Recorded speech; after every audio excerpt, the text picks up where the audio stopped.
Hi అండి, ఎలా ఉన్నారు? Welcome to Shivakumari kitchen. ఈరోజు నేను చూపించబోయే రెసిపీ ఏంటంటే ఫ్రూట్ సలాడ్ తయారు చేయబోతున్నానండి. ఈ ఫ్రూట్ సలాడ్ ఎలా ఉంటుందంటే చాలా రుచిగా ఉంటుంది. పిల్లలైతే చాలా ఇష్టపడతారండి. పెద్దలు కూడా చాలా ఇష్టపడతారు. దీన్ని చక్కగా ఫ్రిడ్జ్లో పెట్టుకొని తింటే చల్లగా ఇంకా చాలా బాగుంటుంది. మన ఇష్టం అండి, ఫ్రిడ్జ్లో పెట్టుకోవచ్చు, మామూలుగా కూడా తినవచ్చు. ఇది మిల్క్ తర్వాత ఫ్రూట్స్ కలిసిన ఇది కాబట్టి అండి మనకి చాలా ఆరోగ్యవంతంగా, పిల్లలకు కూడా ఆరోగ్యవంతంగా ఉంటుంది. చాలా బాగుంటుందండి. టేస్ట్ ఉంటుంది, ఆరోగ్యానికి ఆరోగ్యము ఉంటుంది. ఇప్పుడు మనము ఎలా తయారు చేసుకోవాలో చూపిస్తాను. ప్రాసెస్లోకి వెళ్దాము. చూడండి, ఇప్పుడు ఫ్రూట్ సలాడ్ ఎలా తయారు చేసుకోవాలో ఇప్పుడు చూపిస్తానండి. ఇప్పుడు ఒక మందపాటి గిన్నె తీసుకొని ఒక 1/2 లీటర్ పాలు పోసుకున్నాను. ఇప్పుడు స్టవ్ వెలిగించుకుంటున్నాను.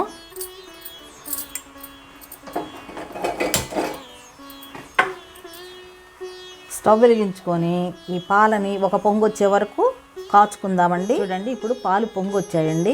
ఇప్పుడు స్టవ్ని లో ఫ్లేమ్లో పెట్టుకున్నాను. ఇప్పుడు కస్టర్డ్ పౌడర్ తీసుకున్నానండి. ఇది ఒక 1/2 కప్పు తీసుకున్నాను. ఇంకొక కప్పులో వేసుకుంటున్నాను.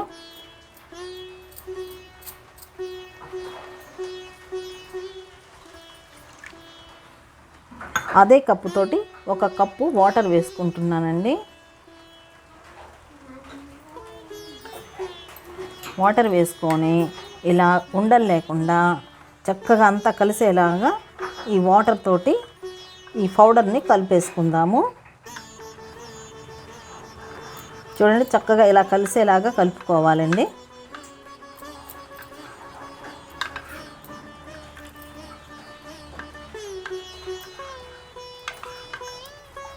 ఇప్పుడు కలుపుకోవడం అయిపోయింది, ఉండలు లేకుండా కలిపేసాను. చూడండి, ఇప్పుడు గరిటెతో తిప్పుకుంటూ కొంచెం ఈ పౌడర్ కలుపుకున్న వాటర్ని వేస్తున్నాను. ఇప్పుడు ఇది లో ఫ్లేమ్లో తిప్పుకుంటూ మనము ఉడికించుకోవాలి.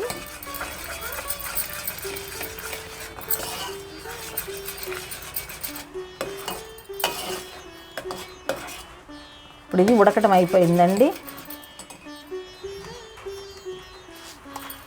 1 కప్పు షుగర్ వేస్తున్నాను. షుగర్ వేసిన తర్వాత ఈ షుగర్ కరిగే వరకు కాస్త తిప్పుకోవాలండి. అడుగు అంటకుండా తిప్పుకోవాలి.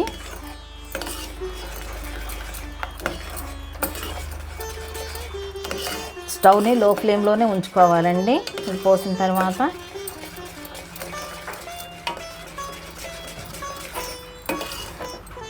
చూడండి, షుగర్ కరిగిపోయింది. స్టవ్ ఆఫ్ చేసుకుంటున్నాను. ఇప్పుడు దీన్ని ఒక పావు గంట చల్లారి పెట్టుకుందాము. చూడండి, ఫ్రూట్ సలాడ్ తయారైందండి. మనము స్టవ్ దించుకున్న తర్వాత ఓ పావు గంట చల్లారి పెట్టుకున్నాము. చల్లారి పెట్టుకున్న తర్వాత ఇలా వస్తుందండి. చూడండి ఎంత చక్కగా వచ్చిందో.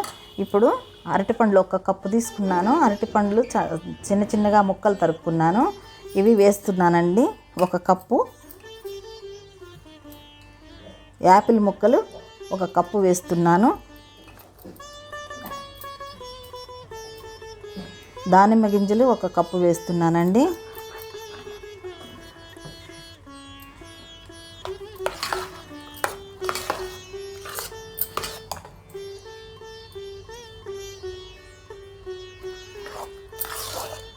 చూడండి, ఇవన్నీ కలిసిపోయినాయండి చక్కగా. ఇప్పుడు మనకి ఇష్టమైతే డ్రై ఫ్రూట్స్ అయినా వేసుకోవచ్చు చక్కగా. వీటిల్లో మన ఇష్టం అండి.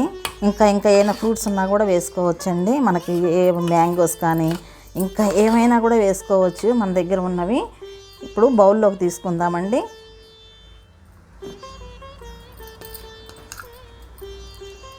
చూడండి, ఫ్రూట్ సలాడ్ ఎంత బాగుందో చూడండి. మీకు అందరికీ నచ్చుతుందని అనుకుంటాను. నచ్చినట్లయితే లైక్ చేయండి, షేర్ చేయండి, సబ్స్క్రైబ్ చేయండి. మంచి రెసిపీతో మళ్ళీ కలుద్దామండి. Thank you.